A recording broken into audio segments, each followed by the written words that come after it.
మేతల ధరలు, విద్యుత్ బిల్లులు పెరిగినంతగా చేపలకు ధరలు పెరగని పరిస్థితి నెల్లూరు జిల్లా రైతులను ఆందోళనకు గురిచేస్తోంది. గత 2-3 ఏళ్లుగా చేపలకు సరైన ధరలు పలకడం లేదని, ధరల నిర్ణయంలో వ్యాపారులు సిండికేట్గా మారి తగ్గించేస్తున్నారంటూ వాపోతున్నారు. నెల్లూరు గ్రామీణం, ఇందుకూరుపేట, కోవూరు, విడవలూరు, కొడవలూరు, కావలి ప్రాంతాల్లో అత్యధికంగా చేపల చెరువులను నమ్ముకొని రైతులు జీవనం సాగిస్తారు. అయితే సాగులో మిగులుబాటు లేక చేపల రైతులు ఆందోళన చెందుతున్నారు. విద్యుత్ బిల్లులు యూనిట్కి ₹50 ఉన్నప్పటికీ ఒక్క యూనిట్కు ₹3.80 నుంచి ₹4 వరకు వసూలు చేస్తున్నారని, ధరలు సైతం గిట్టుబాటు కావడం లేదంటూ రైతులు వాపోతున్నారు. అధిక మేతల ధరలు, చేపలు అమ్మకంలో వ్యత్యాసాలతో రైతులు చాలా నష్టాల్లో కూరుకుపోయే పరిస్థితి ఏర్పడింది. వ్యాపారస్తులు అనేది రైతుల్ని పూర్తిగా దోచకదిన్నే పరిస్థితి మా నెల్లూరు జిల్లాలో ఉంది. ఎకరాని పెట్టుబడి మేత అనేది ₹24, 24% ఉన్నప్పుడు 2 కేజీ FCR తీసుకున్నా ₹48తో కేజీ వచ్చేది. అప్పుడు ఫీడ్ క్వాలిటీ కూడా ఉండేది. అదే 24% ప్రోటీన్ ఉన్న ఫీడు ₹36 అంటే 50% పెరిగింది. కానీ ఆ 2 FCR కూడా రావడం లే. ఇవాళ 1 కేజీ రూప్చంద్ తయారవడానికి అయ్యే ఖర్చు మినిమం మాకు నెల్లూరు జిల్లాలో కరెంటు కొనుగోలు కాడి నుంచి ప్రతి ఒక్కటి అన్నీ కొనుగోలు చేయిందే మాకు ఏది అందుబాటులో ఉండదు. కాబట్టి మాకు ₹85 అనేది మినిమం 1 కేజీ రూప్చంద్ పెంచడానికి పిల్ల దగ్గర నుంచి పట్టుబడి దాకా అయ్యే ఖర్చు 1 కేజీకి ₹85 అనేది ఖచ్చితంగా అవుద్ది. ఇంకా 85 పైన అంటే మేము వడ్డీలు వేసుకోలేదు, కౌలు వేసుకోలేదు, ఒక్క పెట్టుబడి వరకే. నేను ఇప్పుడు దగ్గరగా 30 సంవత్సరాల నుంచి ఆక్వాకల్చర్ చేస్తూ ఉన్నాం. కానీ ఈ ఆక్వాకల్చర్లో 2-3 సంవత్సరాల నుంచి చేపలు కొనుగోలులో భయంకరమైన మోసాలు జరుగుతూ ఉన్నాయి. ఇక్కడ ఏంటంటే ఒక 4-5 డీలర్స్ ఏకమై రేటు నిర్ణయించుకొని అదే రేట్ని అందరూ చెప్తూ ఉంటారు.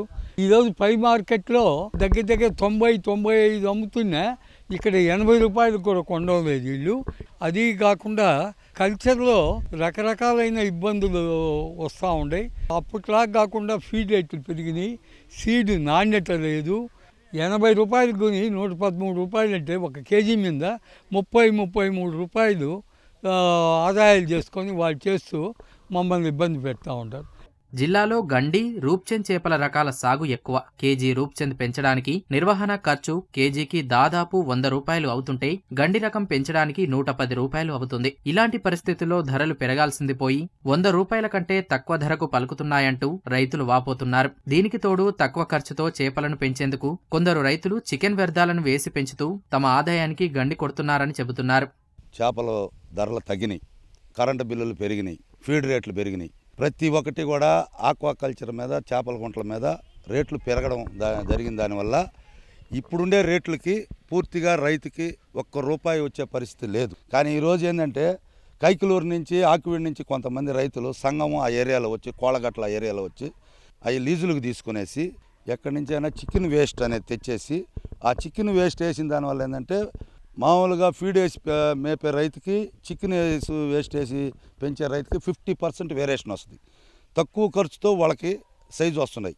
ఇక్కడ ఎక్కువ ఖర్చుతో ఇక్కడ వాళ్ళకు వచ్చే సైజులు కూడా రమ్యారమీగా వస్తున్నాయి. కాబట్టి వాళ్ళని బేస్ చేసుకొని వాళ్ళు ఏంటంటే తక్కువ రేట్లకే ఇచ్చేస్తున్నారు మార్కెట్లో. దానివల్ల ప్రమాదం. కాబట్టి దాన్ని పూర్తిగా అవాయిడ్ చేయాలా. తర్వాత వచ్చి కరెంటు బిల్లులు ఈరోజు దారుణంగా ఉన్నాయి. ₹50 చెప్పారు. ఆ బిల్లు చూస్తే కడుపు మండుతుంది. ఎందుకంటే అదనపు బిల్లులు, ఫ్యూయల్ ఛార్జీలు, రకరకాల ఛార్జీలు, బొగ్గు ఛార్జీలు అన్నీ వేసి ఇంచుమించుగా ₹4 చిల్లర పడుతుంది. అంటే వాళ్ళు చెప్పింది ₹1.50. మేము ఉండేది ఆక్వా జోన్లో ఉన్నాం, నాన్ ఆక్వా జోన్లో లేము. ఆక్వా జోన్లో ఉన్నా కూడా ₹4 చిల్లర పడుతుంది. ఎందుకంటే పాత ఎప్పుడు అన్నీ కలిపి ఈరోజు వసూలు చేస్తూ ఉన్నారు. ప్రస్తుతం ఉండే పరిస్థితుల్లో రూప్చంద్, గెండి అనేది ప్రధానంగా నెల్లూరులో సాగు చేస్తున్నారు. ఈ రూప్చంద్ వచ్చి మనకి ఇంచుమించుగా ₹100 రైతుకు ఖర్చు వస్తుంది. ఒక ₹120 ఉంటే గిట్టుబాటు అవుద్ది రైతుకి. అలాగే గెండి అనేది వచ్చి అది ₹110 ఖర్చు వస్తుంది. అది 130 ఉంటే గిట్టుబాటు అవుద్ది రైతుకి. ఇప్పుడుండే పరిస్థితుల్లో రెండు అధ్వానంగా ఉన్నాయి రేట్లు. ఈ మధ్య ఏదో కొద్దిగా పైన పెరిగింది, ఒక ₹10 పెరిగింది అన్నారు. కానీ దాన్ని ఇక్కడ అమలు చేయట్లేదు మనకి ఇక్కడ ఉండే వ్యాపారస్తులు. దానికి తోడు ఇంకోటి ఏంటంటే ఇప్పుడున్న మన ఈ ఎలక్ట్రిసిటీ బిల్లుల్లో వచ్చే అదనపు ఛార్జీలు ఇవన్నీ రైతులకు భారంగా ఉన్నాయి. దాంతోపాటు ఈ కోళ్ల వ్యర్థాలతో కొందరు రైతులు సాగు చేస్తున్నారు. తక్కువ రేటుకి వాళ్ళు చేపను ఉత్పత్తి చేయాలనే వాళ్ళ లాభం కోసం కోళ్ల వ్యర్థాలు వేసి సాగు చేస్తున్నారు. కానీ ఇది ఓవరాల్గా ఇప్పుడు మన నెల్లూరు జిల్లా అనగానే ప్రధానంగా గుర్తొచ్చేది చేపలు.